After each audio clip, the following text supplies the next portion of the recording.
Hey guys, I'm back and today is a very different kind of video. I'm here today to talk about the death of George Floyd and all the protests that have been going on, specifically the Atlanta protest, because that's the one that I attended. I feel like there are going to be a lot of people who don't like this video, and I can't stress to you enough how much I don't care about that. So if you don't like it, go ahead and click off now. This isn't about like, share, subscribe. This is about me being a part of the solution. Let me just go ahead and get into it. So first of all, what I want to say is don't believe the hype of the media. I feel like right now what they're trying to do is hyper focus on these riots so they can delegitimize the movement. You have to think to yourself, if anybody would ever focus on a response to a death more than the actual death, then we have a problem there. I actually went to the Atlanta protest and it was honestly the most peaceful, beautiful, unified thing that I've ever been a part of in my life. I know that there was some stuff that happened later on in that night, but I was there for the meat of the protest. I was there when we all convened in the beginning. I was there, I did the entire march. I was there afterwards when we talked about next steps. And the thing is, like, the media isn't gonna show all that because they don't want this to look like it's something that's positive. They want it to look angry. I'm not even gonna say angry because it should look angry. People should be upset, but they want it to look negative, and that's just not the whole story. Literally, there were people everywhere handing out water, handing out snacks, handing out masks, handing out gloves. People there of all races and ethnicities, literally the most diverse crowd I've ever been in. We're chanting things like, "We stand together." We stand together. We stand together. We stand together. We stand. The epitome of what you would call unity was what I participated in. And it's so funny because I hear from a lot of white people and they say, you know, addressing race, like that's what's gonna keep dividing us. Like, that's the problem now, is that we can't stop talking about race. You want unity, but like, unity was there. Like, where were you? Where were you when the unity that you've been requesting was present? I don't believe you. I don't believe that you want unity. I think you would rather to continue functioning the way that you function. You're very comfortable in your privilege.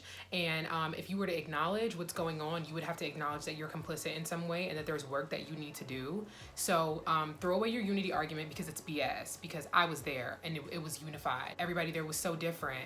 So you're talking about unity, but unity was present. Also, America does not care about rioting. America cares about Black people rioting for Black lives at the end of the day. How easily we forget the American Revolution and the Boston Tea Party. What is so different about it? Those were riots. We learned about it in history and we learned about it as this great revolutionary moment for us. It's very much romanticized, but it's essentially the same thing that's happening now, except for then they were fighting for freedom from the British, and now we're fighting for Black lives. That's the only difference. So if that can be taught in history and looked at as this great moment, I don't need to hear anything about y'all criticizing these riots, because what's the difference? If you think the American Revolution was a great moment for history, say nothing about the riots now. It's crazy to me how much America wants Black people to be peaceful when America has never operated within peace a day in its life. This country was literally started on like ravaging the people who were already here. I don't want to hear anything about peace because y'all don't care about peace. As a matter of fact, every big change, most big changes that we've had in this country did not come about from peace. Freaking Shays Rebellion, like, we all learned about it in history. America just does not operate peacefully. So it's just funny to me how now Black people are expected to be peaceful when that is not what we've learned. Don't talk to us about looting. Y'all are the looters. America has looted Black people. America looted the Native Americans when they first came here. So looting is what you do. We learned it from you. We learned violence from you.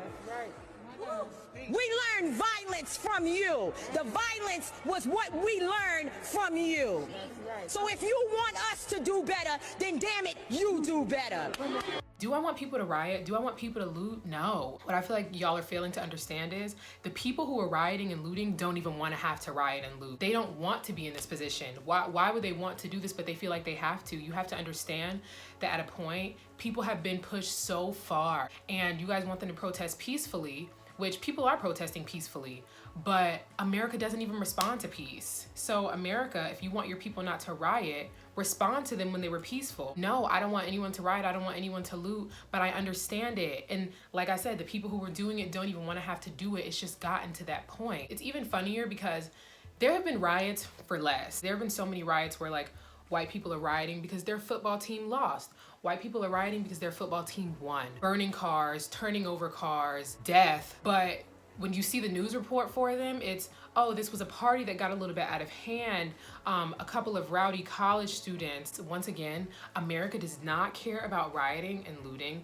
America cares about Black people rioting and looting for Black lives. I also want to say this. I'm having a huge problem right now with passive Christians, because for me as a Christian, it doesn't make any sense. It makes zero sense. Besides the fact that I'm Black and this is my experience, the reason why I advocate for minorities and marginalized groups is because of my faith. I feel like God has called me to use the voice that He gifted me with to advocate for marginalized groups. And I mean all of them, like none excluded. So for people to just sit idle by and say like, oh, we just need to have faith, we just need to hope, we just need to pray, but then conveniently forget in the Bible that it says faith without works is dead. This is the same God that was in the streets with the people who needed Him. This is the same God who, when things got real, started flipping tables in a temple. So you can't tell me you're being passive because you need to be Christ-like, because God, Jesus, stepped up to the plate when the plate needed stepping up to. It goes against the very core of my beliefs to not act on something that I'm hoping and praying and having faith about. If I cut myself, or if someone cuts himself and they're bleeding,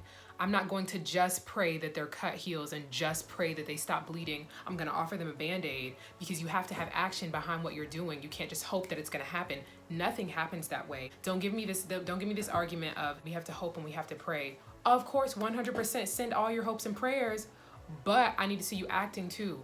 Email elected officials, go to a protest, sign a petition, donate to a campaign. I'm tired of people being passive about something that you weren't even called to be passive about in the first place. I'm responding this way because I'm willing to do the work.